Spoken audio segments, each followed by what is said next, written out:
Welcome back to part 2 of Tell the Truth. Now, panel, you remember a little while ago we met 3 ladies claiming to be Jacintha Crawley biorhythms expert. And if you open your envelopes, guess what you'll find inside? A signed statement to this effect. I, Jacintha Crawley, am making a study of biorhythms. Each of us has 3 time cycles which govern our emotional, physical, and intellectual states. They start the day we are born. Biorhythms is the fringe science of examining how the relationship between these cycles, which are of different lengths, affect our everyday life. The influence of these cycles was first observed at the turn of the century. In Japan, drivers display warning stickers on their cars on days when biorhythms suggest they will be susceptible to accidents. At present, I am putting thousands of people's charts onto a computer to prove statistically that biorhythms should be taken seriously. Signed, Jacintha Crawley. Well, panel, you've heard the statement. Now, by questioning all 3 of the challengers, you've got to find out which is the real Jacintha Crawley. And this time we start up this end with Victoria Wood. Victoria, please start your questioning now. Number 1, how long does it take to work out somebody's biorhythmic cycle? Couple of minutes. But, I mean, how long? They don't have to fill in a chart or anything like that for a certain amount of time? No, the initial calculation is a couple of minutes. It just goes from the day of birth? Yes, that's But right. if you didn't know which day you were born exactly? Well, most people do have a Yeah, rough but idea. suppose, just suppose. Suppose. Well, you couldn't do it. Oh, so you've had it. Thank you. Right. Number 2, do 3 low points on the of the 3 cycles, do they coincide often? So your lowest point on each 3 bits? No, they don't coincide often, all 3 together. Sometimes 2, but not all 3 together very often, but occasionally. Do you ever get 3 high points together? Well, the same occurs there. And that's all the high points we have time for there, Victoria. On to Willie Rushton, starting now. Number 1, if you wake up in the morning and you check your rhythms and you discover you're going to have an emotional rotten time, when does it stop being an emotionally rotten time? When does it stop? Or when you've had an Alka-Seltzer? Number 2, when does it stop? And when does it turn over the next time you look at your rhythms and tell you how you are? Well, it's very difficult to say, actually. It's a rather complicated... Number 3, when does it actually tail off, this biorhythm? Next day. It's just 24-hour cycle of emotional hoo-jars and whatnots. No, it isn't. Well, I just thought you might argue, that was all. I think we'll ask the real expert later on when we Looking find for a out who fight. it is. Oh. Beverly, you've got your time starting now.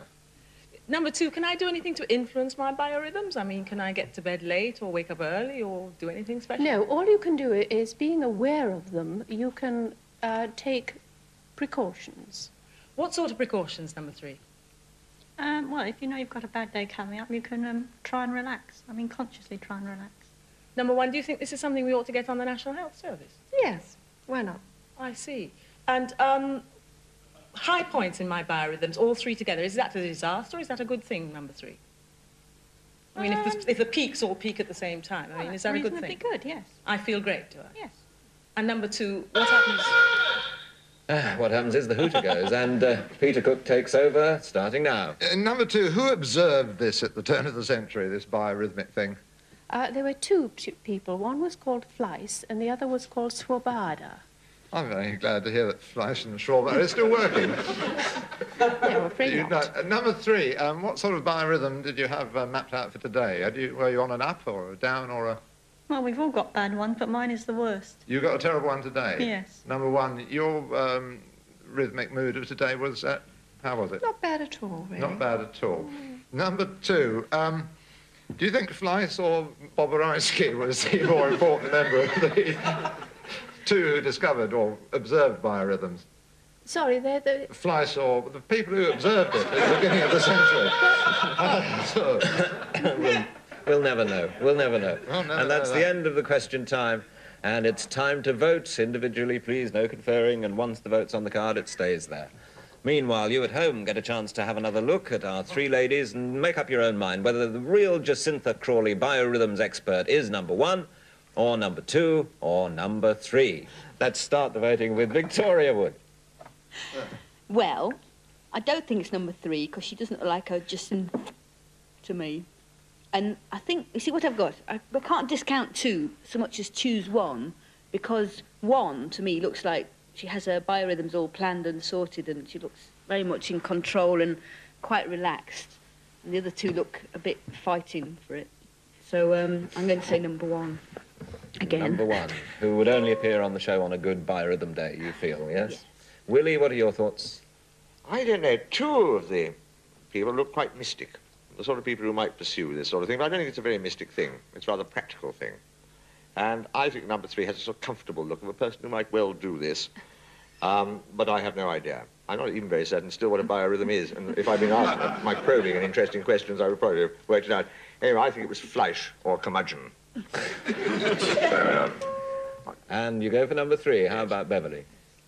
Yes, there's a lot to what Willie says about the competence of number 3. But I think number 1 looks like a lady, as Victoria said, she looks smoothed out and organised, and her biorhythms aren't all knotted up, and I reckon she's the one to go for. Number 1. Number 1. Another one going for number 1.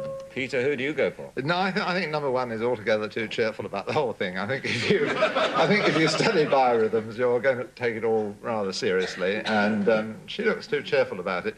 Number 3 has this, what Willie calls vaguely, mystic look, so she's a contender, but again, she's also too jolly about the whole thing.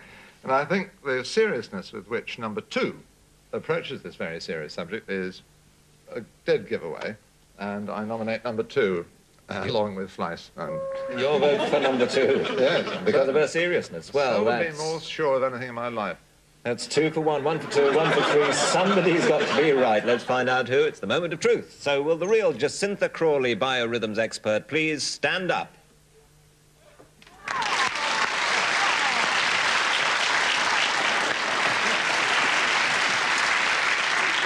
Well spotted, Willie.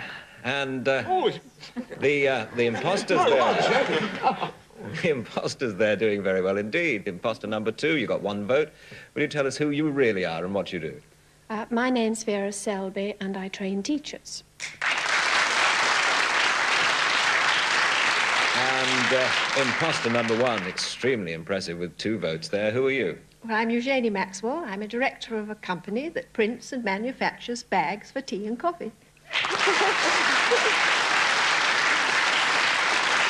Well, thank you both. And thank you, Jacintha. You actually fooled almost all of the panel. Now, I believe that you have got a biorhythm chart along for somebody that's here today. I wonder who it could possibly be. Yes, well, actually, it's you, and I'll explain biorhythms briefly. There's a high and a low, and they're divided by a caution line which runs across the middle. And it was the observation of cycles crossing these caution days, which was how the study of biorhythms began. And now going back to Graham's for April, he's got a very well-balanced month. It's a good month, is it? Yes, but there's just 2 days to watch out for, the 29th and the 18th. I'll make a note of that. 29th and the 18th. Have got any good days, especially? No, all the rest is plain sailing. Plain sailing. Well, I'm very pleased to hear that. And your own work, you're hoping to get more thousands of results and put them into the computer. That's right, yes. Good. Well, the best of luck with that. And thank you for my chart. I shall bear in mind the 29th and the 18th. Jacintha, thank you very much indeed. Thank you. And here are 4 people that you've all met before. You'll remember Steve and Julian, who pretended to be Mary Rose Divers, and Eugenie and Vera, who pretended to be biorhythmateers. But there is one fact about one of these people that we have withheld from you until now. And that fact is that one of them is a snooker champion. We'll start with you, Peter, and your 20 seconds begins now.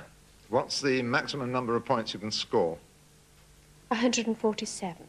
What's the last colour? Black. What is the 3rd colour? Blue. Who do you play for? I play in 2 local leagues. Do you like Barry Manilow? Yes. There's one off the wall from Peter. Peter, does that help you to say yes or no in any way? Yeah, I don't believe her. No, you No, say. no. Right, a no there for Vera. Now, Beverly, you'll be quizzing Eugenie starting now. Who taught you to play snooker? My coach. What sex was your coach? He's a man. He is a man. How long have you been playing snooker? How long have I been playing snooker? Yes. Oh, about 15 years. And how long have you been champion? Well, I've won twice.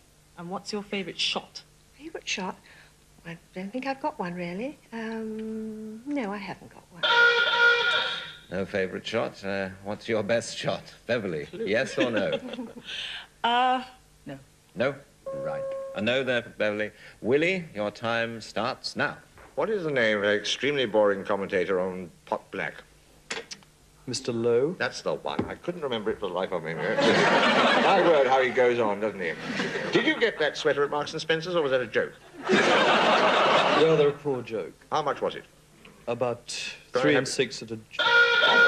Thank you. Now, that must have given you an awful lot of information there about snooker playing. No? No way is that a snooker player, you think. Right, Willie. Final chance now. Victoria asking Steve. Questions starting now. What's that wooden thing you push all your balls into called? Frame. A frame? On the snooker table. Is it very expensive to have those waistcoats made for leaning over the table in? No, mine has elastic on the back. It stretches. Oh, that's handy, isn't it? You have to wear those things to keep your sleeves up with that I don't know the name of. And before we find out if the waistcoat came from Marks and Spencer's, 2, Victoria, yes or no? Nope. No. Now we have 4 no's. One of those people, remember, is telling the truth and is a snooker champion. Victoria, you went last. You have a yes vote to place on any of the others. I put my yes on Vera. You put your yes on Vera. Yes. Right, so Vera scores a yes as well as a no. Will the real snooker player please stand up? At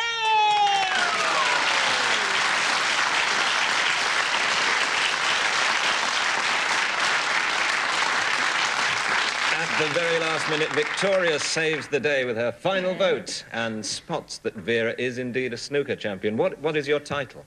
I'm women's world champion. Where do you practice? Do you have a club you practice or at home? Yes, Gateshead British Railways Club and the Excelsior Club at Ashington in Northumberland. And have you got your own table at home? Yes, in the garage, yes. In the garage? Yes. Well, they used to say that a good snooker player was a sign of a misspent youth. This time it's obviously a misused garage. Vera, thanks very much for coming along. Thanks all the challengers tonight. And thank you, too, to the panel, who have done quite well. Thank you very much. Peter Cook, Beverly Anderson, Willie Rushton, and Victoria Wood. And thank you all for watching. That's all for tonight. We'll be back soon with some more people who may or may not tell the truth. See you then. Bye-bye.